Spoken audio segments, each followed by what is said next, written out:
Pozdravljeni. Danes se bomo spraševali, kje je skrivnost tega preporoda pri ekipi Williams.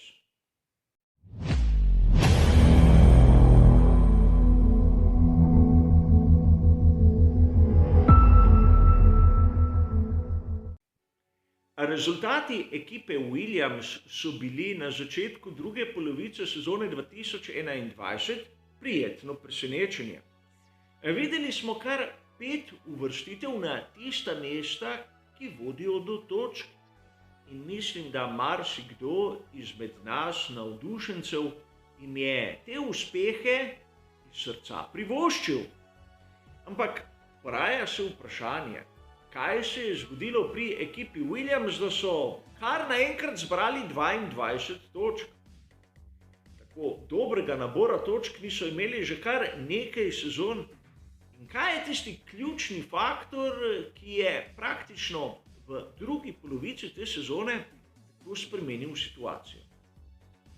So vozniki? Je šasija? Je mogoče strategija? Splet okoliščin? Ali tudi kanček sreče? Danes bomo skušali razumeti, kaj se je pravzaprav spremenilo pri ekipi z groba. In tu se bomo osredotočili na rezultate iz velike nagrade Madžarske ter velike nagrade Italije. Tisto, kar se je dogajalo v Belgiji, bom izpustil. Čeprav bo marsikdo rekel, saj je bil George Russell drugi. Ampak na veliki nagradi Belgije mi navdušenci nismo gledali dirke. In tam lahko odkrito povemo, da je bil splet okoliščin tisti, ki je nekako pomagal obema voznikoma ekipe Williams, da sta prišla do točk. Sicer polovičnih, a ni važno. Osredotočili se bomo na veliko nagrado Madžarske in veliko nagrado Italije, kjer imamo kar nekaj težav v primerjavi. Med sezono 2020 in 2021 so se časi na vseh progah zvišali zaradi sprememb tehničnega pravilnika. Kot dobro veste, pristriglo se je del ravnega dna tam pred zadnjim parom koles in znižala se je globina difuzorja. Ampak, če vzamemo kvalifikacijske čase in primerjamo razmik v odstotkih na prvem delu kvalifikacij, bi morda lahko tudi kaj videli. A že prva primerjava nam povzroča kar nekaj težav. Namreč, v sezoni 2020, ko niso dosegli točk, so bili pri ekipi Williams izjemno uspešni na kvalifikacijah za veliko nagrado Madžarske. Oba voznika sta prišla do drugega dela kvalifikacij. Bila sta 12. in 15. Ampak, če vzamemo samo tisto razmak na prvem delu kvalifikacij, bomo videli, da 101 odstotek in 210 tisočink ter 101 odstotek in 906 tisočink zaostanka za tistim najboljšim časom, ki ima indeks 100, pomeni, da sta oba Williamsa nekje zaokroženo zaostajala le za 1,5 odstotka. Drastičen rezultat. Če to primerjamo z letošnjim letom, ko smo videli 7.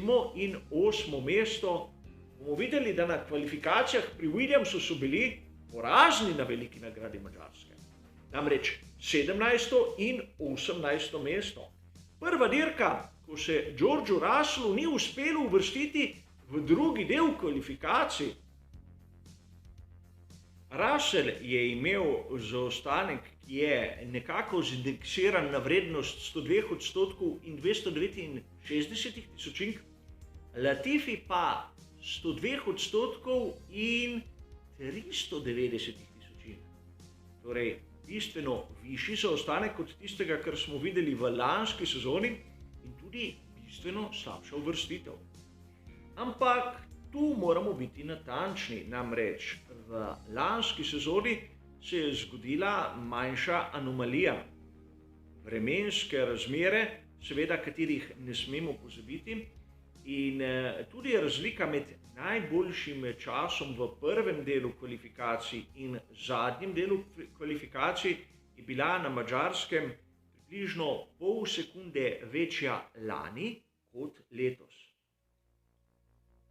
Kolikor pogledamo tisto, kar se je zgodilo na veliki nagradi Italije, bomo videli čisto drugačno in bistveno bolj jasno sliko.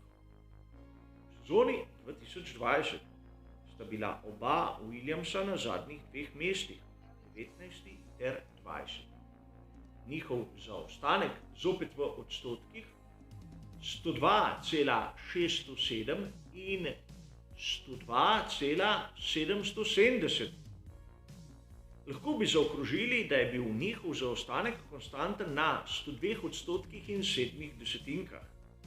Tudi minimalna razlika med enim in drugim časom nam nekako kaže v tej smeri, kako dobra je meritev.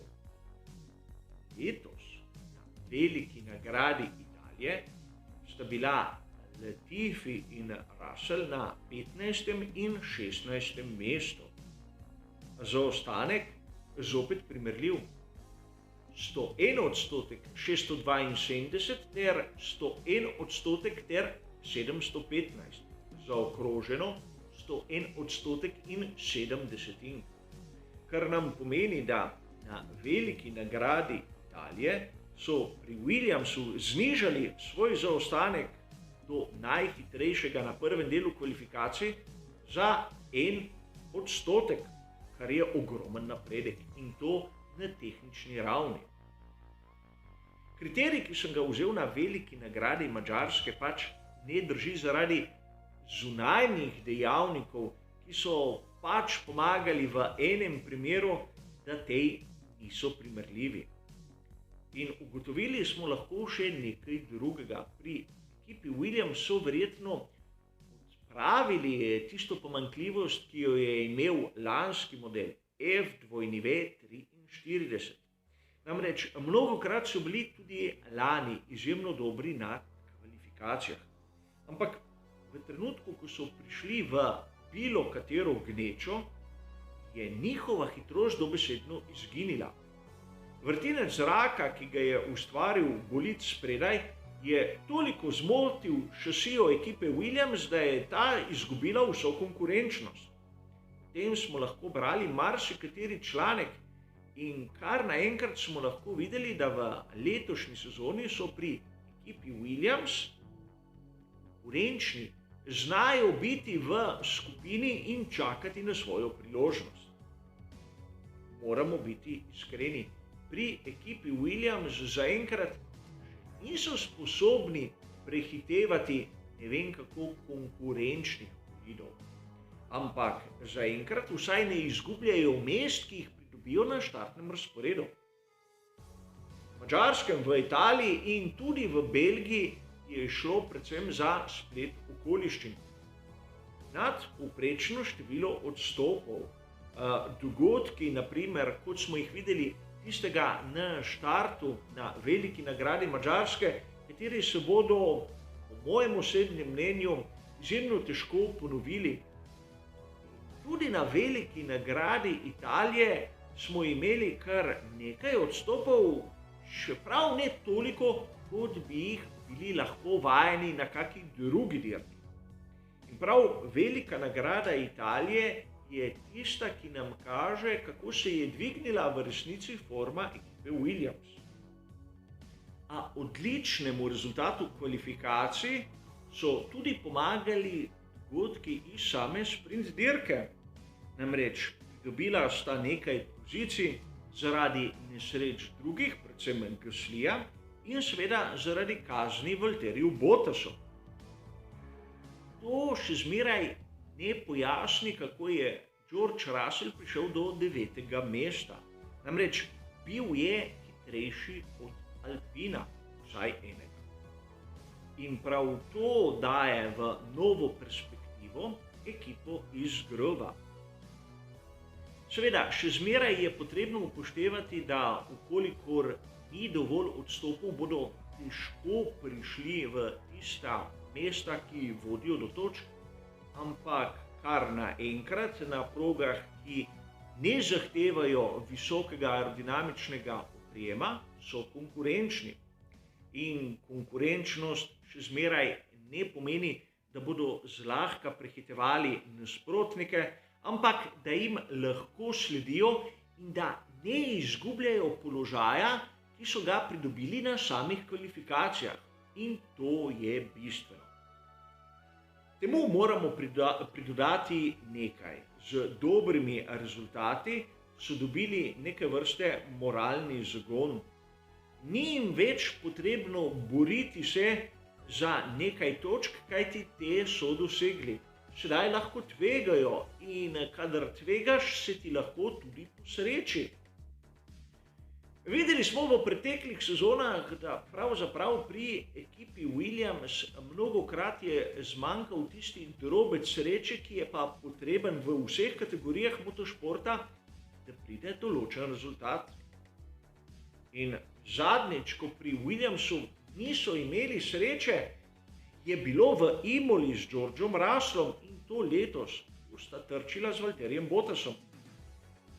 Kolikor bi George Russell tam prehitel Bottasa brez poškodovati svojega bolida, bi morda tudi že takrat dosegel točke za svetovno prvenstvo Formule 1. Ampak vem, s čej se ne pride daleč. A nesreče prej ali slej mora biti konec in pojavi se tudi srečno obdobje, kot smo ga videli v Belgiji, kjer so dosegli zmagovalni oder, z malce zvitosti, z malce premotenosti, ampak bistveno nad tistim potencialom, ki ga imajo. Ampak potencial imajo in to dokazuje, kot sem že omenil, fantastičen rezultat tudi Nikolaja Latifija. Torej, ne gre zasluga Georgeu Russellu za te rezultate, ki jih gledamo. Seveda, pridodal je nekaj svojega, ampak gledati moramo predvsem na šasijo kot tako, kjer menim, da so odpravili tiste težave, ki so jih odkrili praktično lani, ter predvsem drugačnemu pristopu ekipe. Ta je bistveno bolj drzna. Noče se zadovoljiti samo z nekim rezultatom, ampak hoče biti zmeraj boljša, zmeraj hitrejša, zmeraj bolj agresivna. In to bo prej ali slej zopet pripeljalo bolide ekipe Williams tam na dno, kjer smo bili vajeni. Ampak od časa do časa nas bodo presenetili, kot so nas presenetili tokrat. In ponovno bomo videli na tistih mestih, ki vodijo do točk. In to bo sprožilo nek proces, kjer bomo videli zmeraj več uvrstitev na tista mesta, ki vodijo do točk, in zmeraj manj slabših dirk z uvrstitvami izven točk ali odstopi. A mnogi navdušenci pozabljajo na tisto, kar smo pokazali sedaj v tem kratkem prispevku. Da so razlike med bolidi Formule 1 izjemno majhne. Kot smo videli na veliki nagradi Italije, sta oba bolida ekipe Williams zasedala 15. in 16. mesto, ampak zaostanek odstotka in 0,7 za tistim najhitrejšim je res minimalen. In tudi če govorimo o 2 odstotkih in 0,7, se slika v bistvu ne spremeni. Mnogokrat navdušenci Formule 1 pozabljajo, da v tem sedanjem obdobju imamo skupino bolidov Formule 1 tako skupaj, kot ni bila še nikoli v celotni zgodovini. In tudi zaradi tega vsaka najmanjša napaka, ki jo naredijo inženirji, je še toliko bolj vidna in toliko bolj očitna. A upam, da pri ekipi Williamsa bomo videli strm trend navzgor, podobno kot smo ga spremljali v zadnjih sezonah pri ekipi McLaren. Pot je še dolga ter polna ovir, a po mojem mnenju so na pravi poti. Čeprav lahko mnogi mislijo, da gre zasluga naprimer Georgeu Russellu ali kakšni spremembi na bolidu, mislim, da je bila glavna tista miselnost ter pristop same ekipe, da smo začeli gledati tako spodbudne rezultate, seveda ob kančku sreče. Bolid je praktično isti kot tisti, ki smo ga videli na začetku sezone in je le popravek tistega, kar smo videli lani. In lani smo lahko slišali pico kritik nad F243. Kaj se je spremenilo do letos? No ja, spremembe so vidne, ampak jedro, bistvo je ostalo isto. Zato je treba iskati spremembe tam, kjer so se zgodile. Vsaj tak je moj pogled na te res prijetno spodbudne rezultate ekipe Williams. Hvala za vašo pozornost ter seveda nasvidenje.